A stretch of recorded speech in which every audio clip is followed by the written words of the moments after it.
আমার সম্মানিত সভাপতি, উপস্থিত সম্মানিত প্রধান অতিথি, আজিজুল হক কলেজের পরপর নির্বাচিত 3 বারের ভিপি, বগুড়া জেলা বিএনপির সাবেক সভাপতি এবং বিএনপির কেন্দ্রীয় কমিটির সম্মানিত সদস্য জনাব ভিপি সাইফুল ইসলাম, উপস্থিত গাবতলীর সাবেক মেয়র সাইফুল ইসলাম সাইদ, বিএনপি নেতা আব্দুর রহিম পিন্টু এবং এই রাজাপুর ইউনিয়ন বিএনপির সম্মানিত সাধারণ সম্পাদক জাহাঙ্গীর, বগুড়া জেলা যুবদলের সাবেক সাধারণ সম্পাদক ফারুকুল ইসলাম ফারুক ভাই সহ বিএনপি এবং অঙ্গ সহযোগী সংগঠনের বিভিন্ন পর্যায়ের নেতৃবৃন্দ এবং আমার বিএনপির প্রাণ আমার মা বোনেরা ভাইয়েরা, আসসালামু আলাইকুম।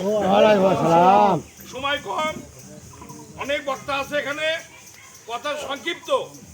আগামী 9 তারিখে এপ্রিল মাসে উপনির্বাচন, বিগত 12 ফেব্রুয়ারিতে যে নির্বাচন আমরা দিয়েছিলাম, আমরা আপনাদের কাছে বারবার বলেছিলাম যে আপনারা ধানের শীষে ভোট দেন, বিএনপির চেয়ারম্যান জনাব তারেক রহমান আমাদের ভোটে বাংলাদেশের প্রধানমন্ত্রী হবে।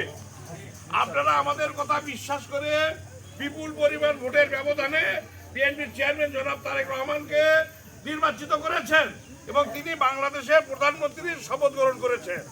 আমরা আপনাদের কাছে কৃতজ্ঞতা প্রকাশ করছি, আপনাদেরকে ধন্যবাদ জানাচ্ছি। আমরা বলেছিলাম জনাব তারেক রহমান যেটা বলেন সেটা করেন। উনি বগুড়ার জন্য অনেক কিছু করার কথা ঘোষণা দিয়েছেন।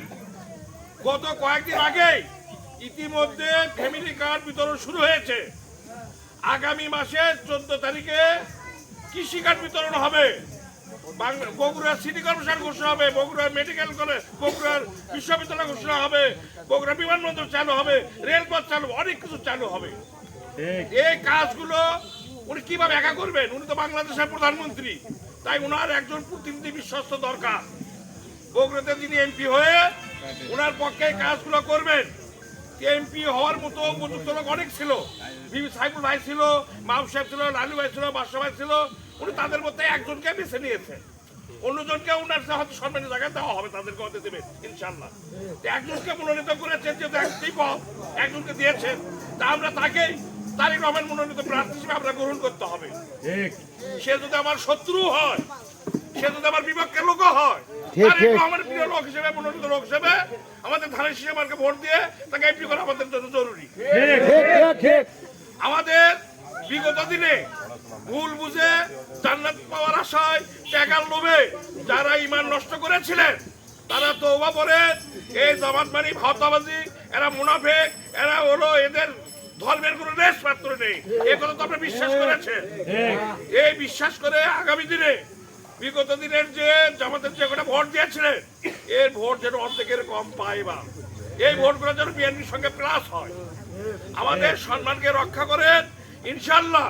যতগুলো কথা বিএনপি নেতারা আপনাদের সামনে বলে যাবে, অক্ষরে অক্ষরে সেটা পালন করা হবে ইনশাল্লাহ। এই আশীর্বাদ ব্যক্ত করে সবাইকে ধন্যবাদ জানিয়ে আগামী 9 তারিখে